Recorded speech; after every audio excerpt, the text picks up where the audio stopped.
औज़ुबिल्लाहिमिनश्शैतानिर्रजीम बिस्मिल्लाहिर्रहमानिर्रहीम अस्सलामु अलैकुम वरहमतुल्लाहि वबरकातुहू। डियर स्टूडेंट्स, आज का जो हमारा टॉपिक है वो है ओहम्स लॉ। इलेक्ट्रोडायनामिक्स में लेक्चर नंबर 61 है।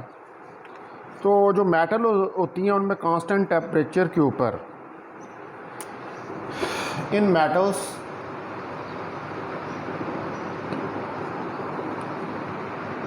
एट कांस्टेंट टेम्परेचर, जो मेटल्स हैं उनके अंदर कांस्टेंट टेम्परेचर के ऊपर in the current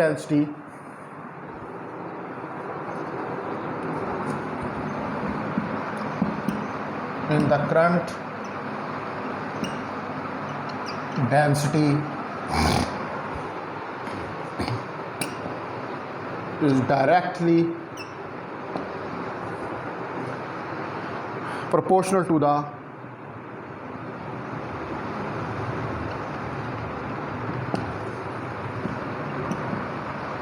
electric field।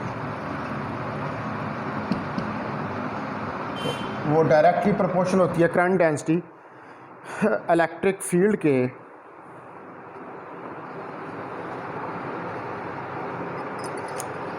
इसको हम जो है कहते हैं Ohm's law. This is known as Ohm's law. इसको आप ओहम्स लॉ का नाम देते हैं, यानी कि जे डायरेक्टली प्रोपोर्शनल इलेक्ट्रिक फील्ड के, तो जे को आप लिख सकते हैं सिग्मा ई। सिग्मा ई लिख लें, यहाँ हम इसको यहाँ पर जी ई का नाम जो है वो दे देते हैं।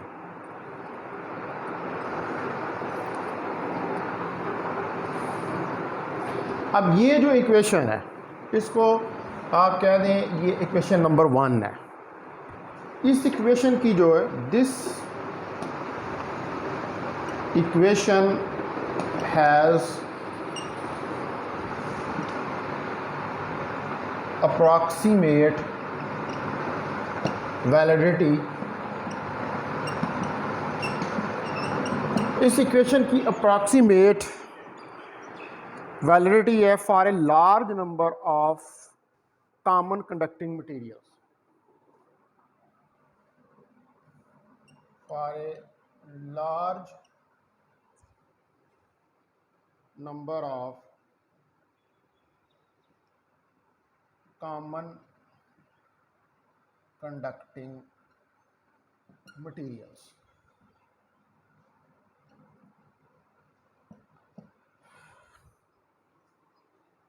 अप्रॉक्सीमेटली ये वैलिड है जो कॉमन कंडक्टिंग मटेरियल्स हैं उनके लिए, ठीक है। यानी कि मुकम्मल तौर पर तो वैलिड नहीं है, लेकिन अप्रॉक्सीमेटली जो है वो आप इसको कह सकते हैं कि that is valid for common conducting materials. तो जे यहाँ पर करंट डेंसिटी है और ई जो है वो इलेक्ट्रिक फील्ड है। अब वो मटेरियल्स के जिनके लिए ये इक्वेशन होल्ड करती है उनको कहते हैं लीनियर और ओहमिक मीडिया।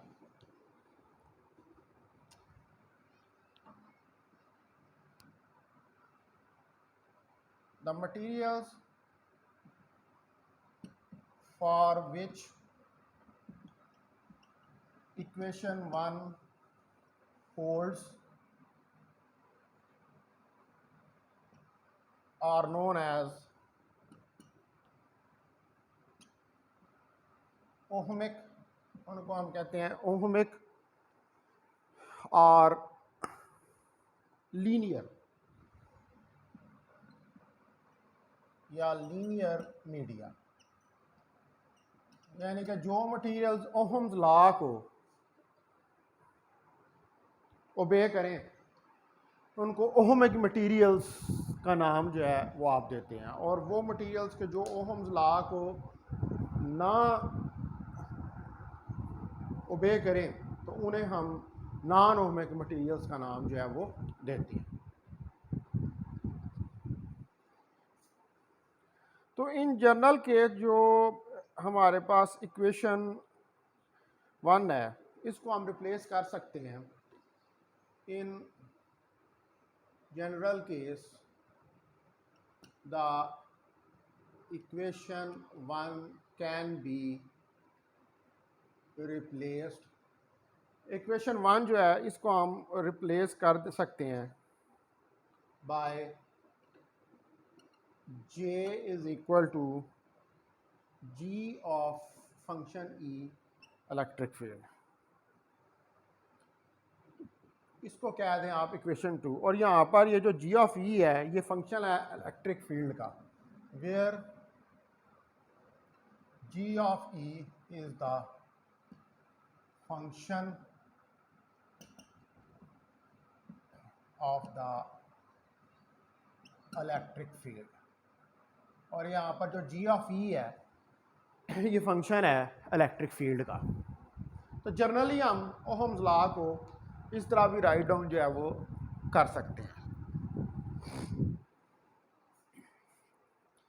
अब यहाँ पर एक टर्म होती है जिसको हम कहते हैं कंडक्टिविटी।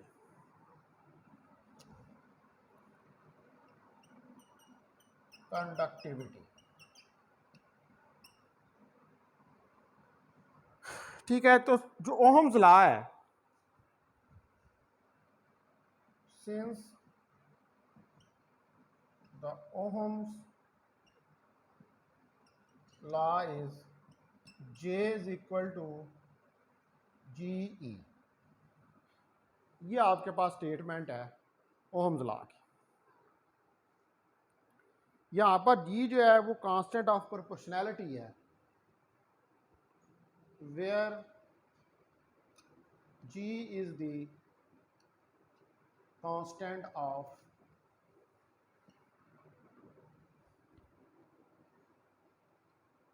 proportionality। यहाँ पर G जो है वो कांस्टेंट है प्रोपोर्शनैलिटी का, एंड इज कॉल्ड कंडक्टिविटी, और इसको हम कंडक्टिविटी कहते हैं, एंड इज कॉल्ड कंडक्टिविटी। ठीक है जी, और इसको हम कंडक्टिविटी का नाम देते हैं। ये जो G आ रहा है इसके अंदर इस इक्वेशन में, ये G जो है ये कंडक्टिविटी जो है उसको रिप्रेजेंट कर रहा है। ठीक है, यानी कि जो J is equal to GE, इसमें G जो है ये कंडक्टिविटी मीन्स कि कोई मटीरियल कितना इलेक्ट्रिक करंट को अपने अंदर से पास होने देता है, उसको हम कंडक्टिविटी का नाम जो है वो देते हैं। तो ये हमारे पास G जो है दैट इज कंडक्टिविटी, इसको आप कंडक्टिविटी का नाम जो है वो देते हैं। तो इसका जो SI यूनिट है, the SI unit of G is ohm inverse metre inverse, और MHO पर मीटर। ठीक है जी, ये इसके जो हैं वो यूनिट्स हैं।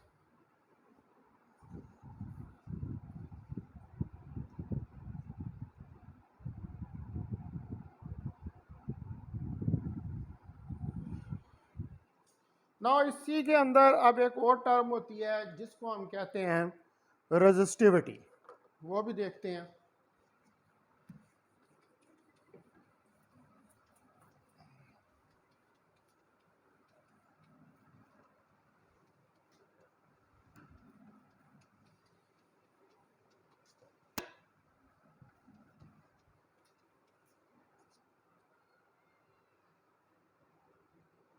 तो रेजिस्टिविटी जो है, अब जो रेसिप्रोकल है कंडक्टिविटी का, the reciprocal of the conductivity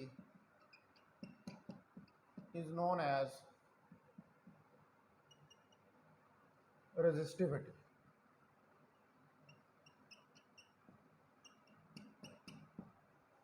ठीक है जी। जो रेसिप्रोकल है यानी कि उल्ट है कंडक्टिविटी का, उसको रेजिस्टिविटी कहते हैं। एंड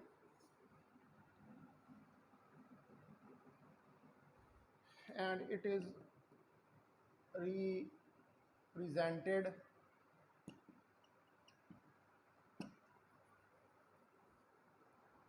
by the symbol ईटा, और इसको ईटा से रिप्रेजेंट करते हैं। तो देन फिर हमारे पास eta is equal to 1/g के बराबर आए। रेजिस्टिविटी यानी कि कोई मटेरियल जो है वो कितनी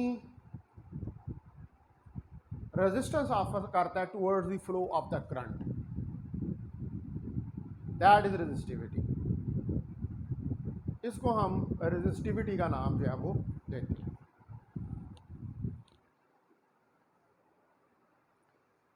यहां पर अब जो इसके यूनिट हैं एसआई सिस्टम के अंदर,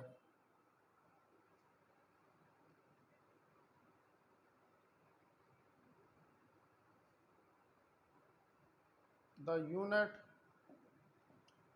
of eta in the SI system, SI system के अंदर इसके जो यूनिट्स हैं वो हैं वोल्ट मीटर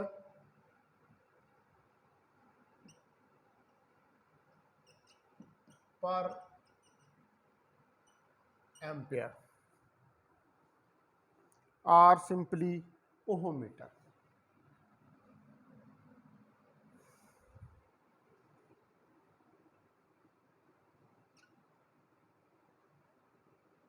ओहम मीटर, तो ये इसके एसआई यूनिट्स हैं।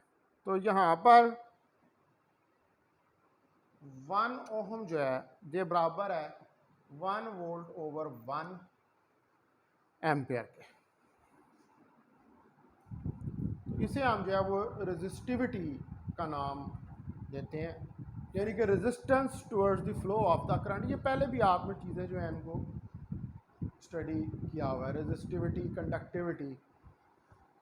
अच्छा जी, उसके बाद अब नेक्स्ट हमारा जो टास्क है वो है derivation of Ohm's law. Derivation of Ohm's law, कि हम ओहम्स लॉ जो है उसको किस तरह ड्राइव कर सकते हैं, कैसे हम ये जो स्टेटमेंट है J is equal to GE, इसको कैसे कैलकुलेट करेंगे। तो कंसिडर करें एक conducting specimen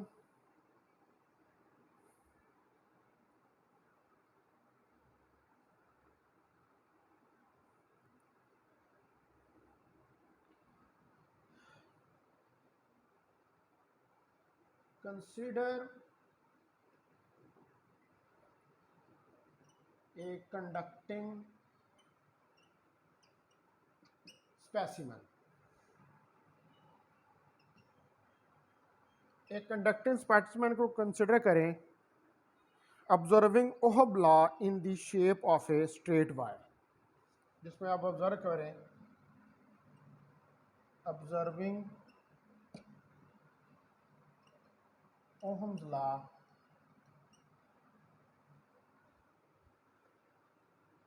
in the shape, और ओहम्स लॉ को ऑब्जर्व करें in the shape of a straight wire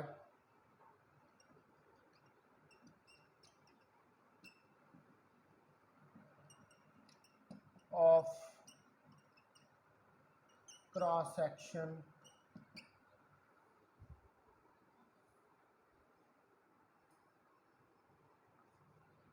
of, यहाँ पर लिखते हैं यूनिफॉर्म क्रॉस सेक्शन, जिसका यूनिफॉर्म क्रॉस सेक्शन है A and have length, और इसकी जो लेंथ है यानी कि इस वायर की जो लेंथ है वो एल है, of length L, whose ends, जिसके एंड्स जो हैं, इस वायर के जो एंड्स हैं, maintained eight a constant potential, maintained at the constant potential. और जो वायर के एंड्स हैं, यानी कि एक वायर है जिसका क्रॉस सेक्शनल एरिया ए है, इसकी लेंथ एल है, और इस वायर के जो एंड्स हैं उनको आपने मेंटेन किया हुआ है कांस्टेंट पोटेंशियल के ऊपर, यानी कि उन दोनों एंड्स का पोटेंशियल जो है वो कांस्टेंट है।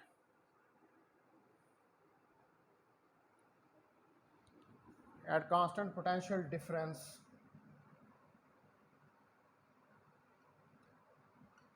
Delta we, delta V constant potential difference के ऊपर मेंटेन किया हुआ है। अब हम ये ज्यूम करते हैं कि वायर जो है वो होमोजीनियस है।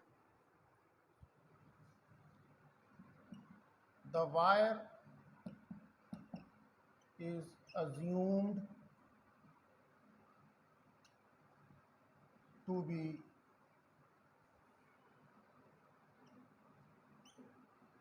होमोजीनियस। वायर जो है वो आप ये अज्यूम करें कि वो होमोजीनियस है, यानी कि एक जैसी है, and is characterized by constant conductivity, and is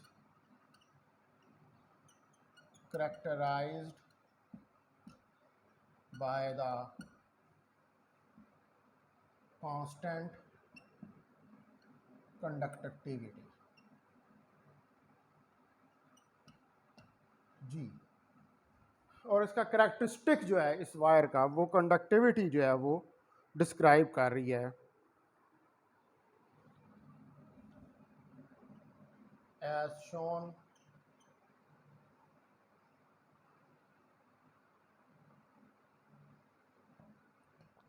in figure 1, जैसा कि फिगर 1 के अंदर शो किया गया। तो अब यहाँ पर मैं ये फिगर 1 जो है ये बनाता हूँ। ये देखें कि ये हमारे पास क्रॉस सेक्शन है वायर का,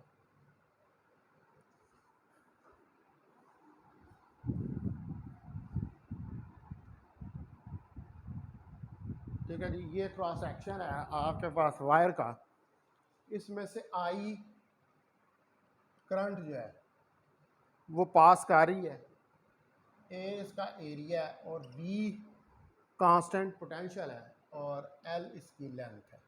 ये आपके पास कोई फिगर 1 है।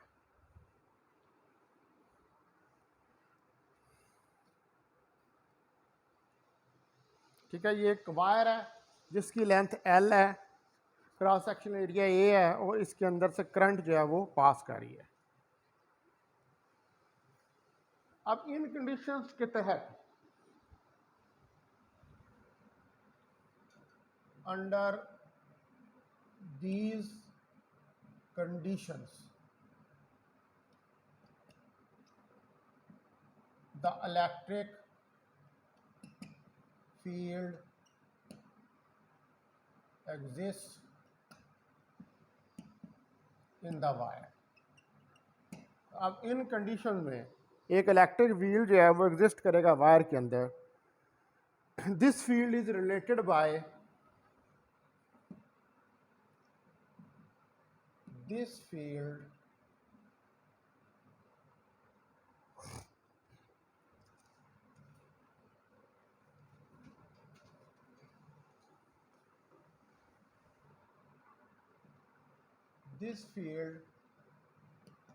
is related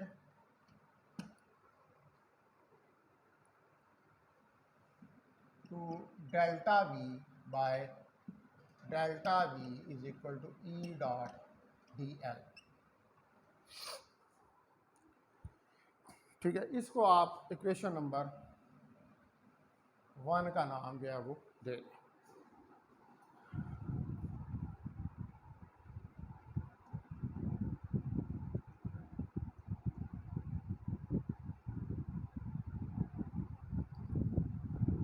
ठीक है, तो ये फील्ड जो है ये यहाँ पर एग्जिस्ट कर रहा है और ये फील्ड पोटेंशियल डिफरेंस के साथ रिलेटेड है।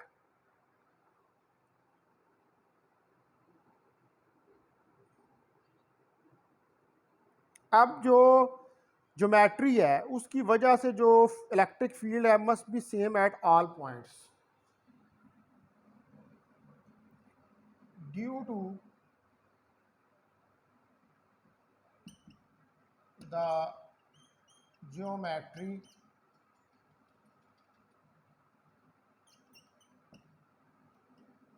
the electric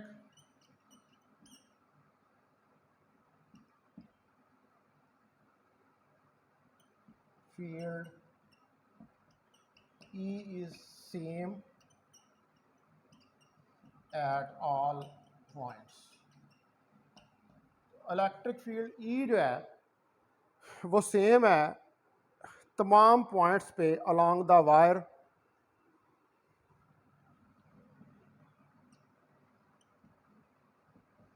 के अलोंग। ठीक है, हर पॉइंट पर इलेक्ट्रिक फील्ड की एक ही वैल्यू है। देयरफॉर जो इक्वेशन 1 है वो reduces to therefore equation 1 reduces to, तो लिहाजा जो इक्वेशन 1 है वो आ जाएगी आपके पास delta V is equal to E L, that is equal to equation number 2। इसको आप इक्वेशन नंबर 2 का नाम जो है दे दें। अब यहाँ पर एल जो है वो लेंथ ऑफ द वायर है, वेयर एल इज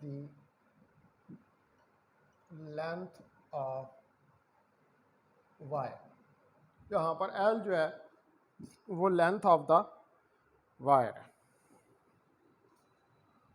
ठीक है, ये हमारे पास इक्वेशन नंबर 2 आ गई, delta V is equal to. अब इंटीग्रल को ख़त्म कर दिएगा क्योंकि लेकिन इंटीग्रल तो उस वक्त होता है ना कि जब कोई वेरिएशन आ रही होती है, तो अब क्योंकि कोई वेरिएशन ही नहीं आ रही तो फिर लिहाजा हमने इसलिए फील्ड जो है वो यूनिफॉर्म है, तो हमने इंटीग्रल को ख़त्म कर दिया और इसको ले लिया delta V is equal to E L, इसके बराबर।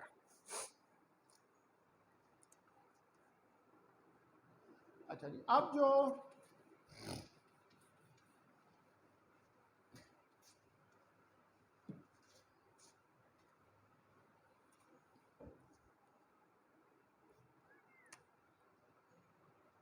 since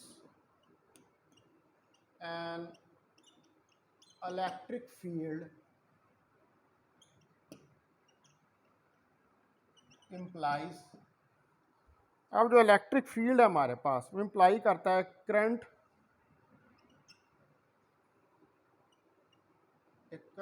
of density J is equal to G E. ये हमारे पास इक्वेशन नंबर 3 आ गई। अब जो करंट जो है, the current through any cross section of wire, current जो है वो किसी भी क्रॉस सेक्शन ऑफ वायर जो है उसमें से जो गुजरी है आई इंटीग्रल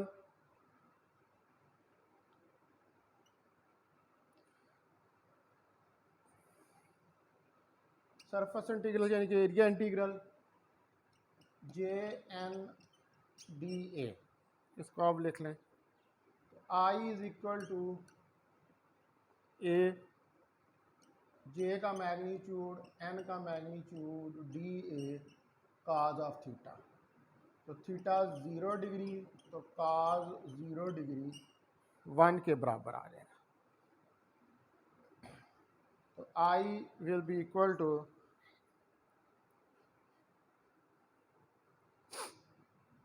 एन यूनिट वेक्टर जो है ये तो 1 के बराबर हो जाएगा, जे यूनिफॉर्म है, ये इंटीग्रल से बाहर आ जाएगी, तो अंदर आ जाएगा सिर्फ डी ए, और ये डी ए के बराबर हो जाएगा, तो जे ए। ये आपके पास इक्वेशन नंबर 4 आ गई।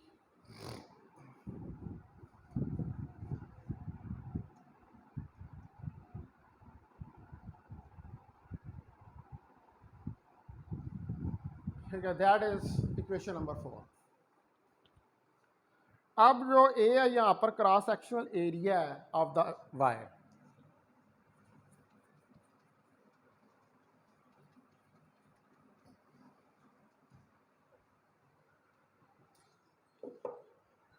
where A is the cross sectional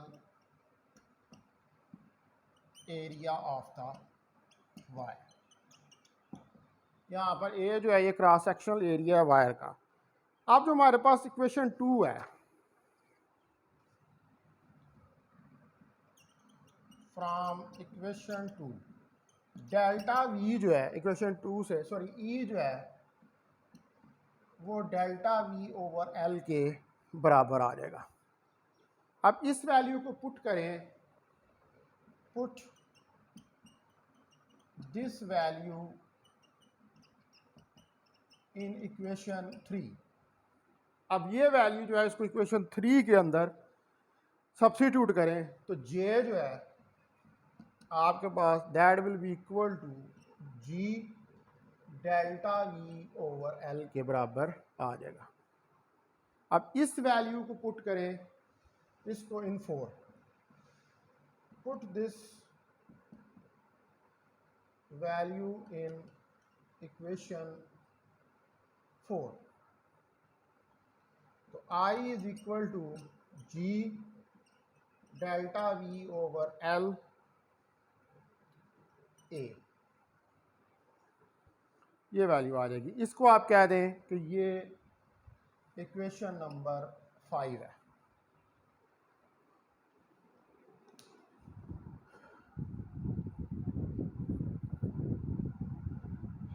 ठीक है जी, ये इक्वेशन नंबर 5 जो है ये हमारे पास आ गई। तो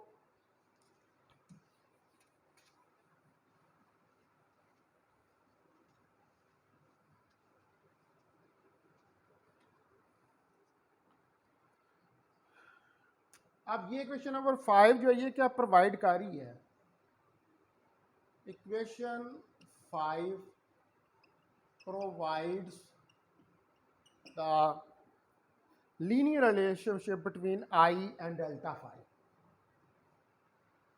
the linear relationship between I and delta V।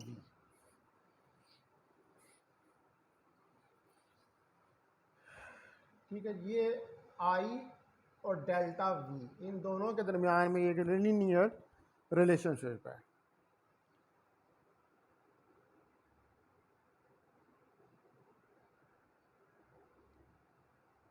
अब यहाँ पर जो क्वांटिटी R है, ठीक है, the quantity R is called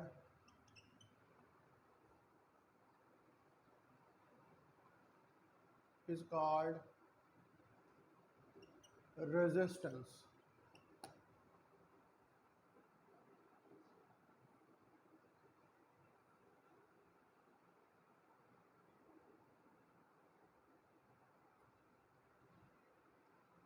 और ये जो क्वांटिटी R जिसको हम रेजिस्टेंस कर रहे हैं, दैट इज ये आपके पास बराबर है R is equal to L over G A. क्या ये L ओवर जी ए के बराबर है। तो फिर तो अब जो इक्वेशन 5 है इसके मुताबिक, so equation 5 becomes I is equal to, इसके अंदर ये पुट करें तो ये 1 ओवर R हो जाएगा एक्चुअली, यानी कि इसी को इम्प्लाइज दैट कर दें कि 1/r GA/L के बराबर होगा। तो ये आ जाएगा हमारे पास delta V/R and delta V is equal to IR। ये इक्वेशन नंबर 6 है। और ये क्या है? Which is the most common form of the Ohm's law. ये सबसे ज़्यादा कॉमन फॉर्म जो है ओहम्स लॉ की, जो सबसे ज़्यादा हम मैट्रिक्स से ये फॉर्म जो है इसको स्टडी करना शुरू कर देते हैं। तो ये सबसे ज़्यादा कॉमन फॉर्म जो है ये है ओहम्स लॉ की। अच्छा जी, अब इसके अंदर जो है वो एक फैक्टर आ रहा है रेजिस्टेंस, तो उसको भी ज़रा हम देख लेते हैं जो आ रहा है इसके अंदर।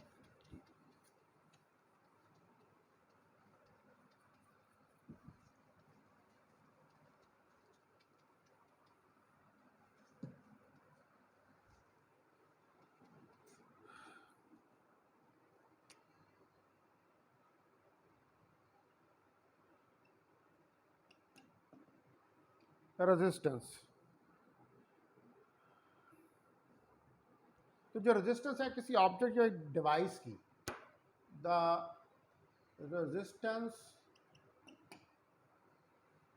ऑफ एन ऑब्जेक्ट और डिवाइस, किसी ऑब्जेक्ट या डिवाइस की जो रेजिस्टेंस है जिसके ज़रिए through which a constant current is passing through which a constant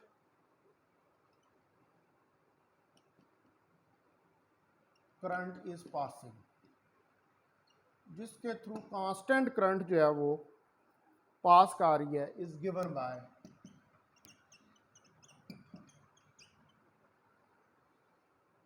R delta V/I। ये वैल्यू होती है इस रेजिस्टेंस के according to Ohm's law.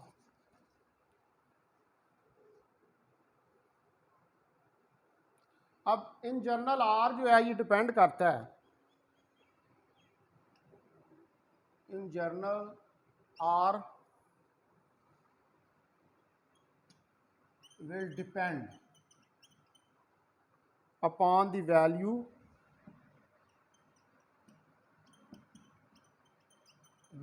Of current. ये डिपेंड करता है जो करंट की वैल्यू है। लेकिन मटेरियल के अंदर, बट इन द मटेरियल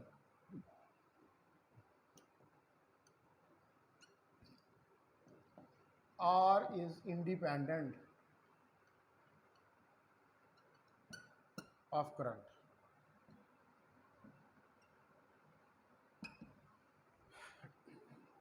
ठीक है, वैसे तो जो इलेक्ट्रिक करंट है आर की उसके ऊपर डिपेंडेंस होती है, क्योंकि जितनी ज़्यादा करंट गुजरेगी उतने फ्री इलेक्ट्रॉन्स के एटम्स के साथ कोलिजन्स होंगे। ठीक है, तो वो जितने एटम्स के साथ कोलिजन्स होंगे उतनी ज़्यादा एटम्स जो हैं वो रेजिस्टेंस शो करेंगे towards the flow of current. लेकिन मटेरियल के अंदर जो है वो आर इंडिपेंडेंट है करंट से। ठीक है, आर का मटेरियल के अंदर, यानी कि जहाँ पर एटम्स हैं आपके पास, इलेक्ट्रॉन्स हैं, न्यूट्रॉन्स हैं, प्रोटॉन्स हैं, वहाँ पर आर जो है वो करंट पे डिपेंड नहीं करती। उसकी वजह ये है कि वहाँ पर रेजिस्टिविटी होती है किसी मटेरियल की। रेजिस्टिविटी जो होती है उसका वो करैक्टरिस्टिक होता है मटेरियल का, कि वो कितनी रेजिस्टेंस शो करेगा। तो वो कितनी रेजिस्टेंस शो करेगा वो इस पर डिपेंड नहीं करता कि उसमें से कितनी करंट गुजरेगी है। ठीक है, वो हर रेजिस्टिविटी हर मटेरियल की जो है वो डिफरेंट होती है। तो वो जो हार्म मटेरियल की डिफरेंट रेजिस्टिविटी होती है, ये आप हैरिडे रेजोनेंस क्रेन या बुक्स के अंदर देख सकते हैं, वहाँ पर उसका टेबल जो है वो दिया हुआ है। इसलिए मटेरियल के अंदर रेजिस्टेंस जो है वो करंट पर डिपेंड नहीं करती, क्योंकि हर मटेरियल की रेजिस्टिविटी डिफरेंट होती है। अच्छा जी, अब इसमें एक और टर्म है जिसको हम कहते हैं पावर। तो जो वर्क डन है,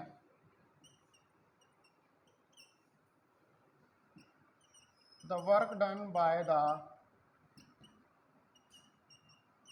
इलेक्ट्रिक फील्ड, ठीक है, जो वर्क डन करता है electric field when A charge D Q move through the potential difference delta we, when A charge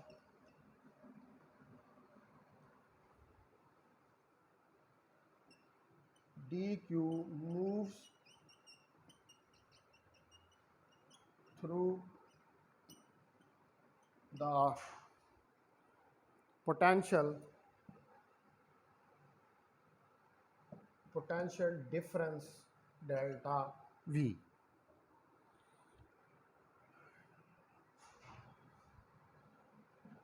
is dw and is given by, और इसकी वैल्यू जो है वो है dw dq delta v, work done. जब charge को सारी बातें एक जगह से दूसरी जगह लेके जाएंगे तो आपको वर्क डन जो है वो करना पड़ेगा, ठीक है। तो वो work done D W delta Q D Q delta we के बराबर होगा। तो अब जो कॉरस्पॉन्डिंग पावर है,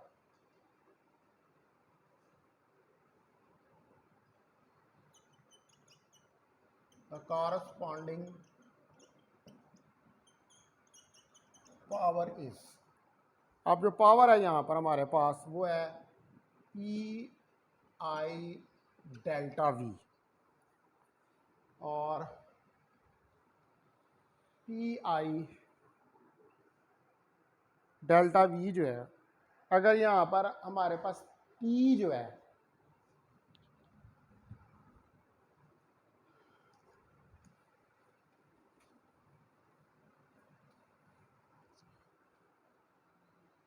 सिंस हमें चूँकि पता है कि पी जो है वो work done per unit time के बराबर होता है, तो यहाँ पर डी डब्ल्यू की वैल्यू रखें D Q delta V over D T, ठीक है। तो यहाँ से क्या आ जाएगा, D Q over D T जो है ये तो आई के बराबर होगा, ठीक है। ये वैल्यू जो है, अब ये वाली वैल्यू इसको सब्स्टिट्यूट करें इस इक्वेशन में, P is equal to I square R के अंदर। तो P इज इक्वल टू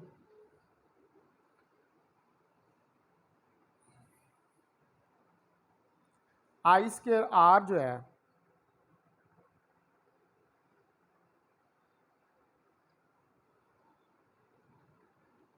अब यहाँ पर जो आई की वैल्यू है वो डेल्टा वी ओवर आर के बराबर होगी। तो डेल्टा वी ओवर आर का स्क्वायर और आर,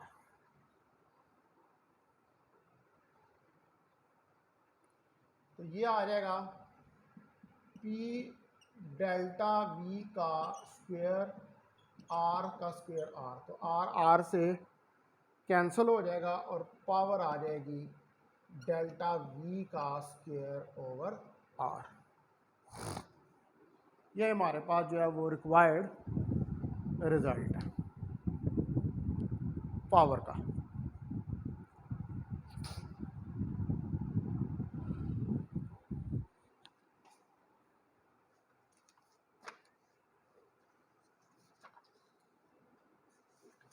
ठीक है जी, अब जो है हमने ओहम्स लॉ को देख लिया है, तो अब हमारा इस चैप्टर के अंदर आगे रह गया है। I will try to finish it tomorrow, कल मैं कोशिश करूँगा कि ये चैप्टर जो है इसका एक दो आर्टिकल्स ही जो हैं वो इसके रह गए हैं, तो इसको कल तक मैं ख़त्म, तो मैं यहाँ पर अब ये लेक्चर जो है इसको एंड करता हूँ और आगे इलेक्ट्रॉनिक्स का लेक्चर जो है उसको शुरू करता हूँ।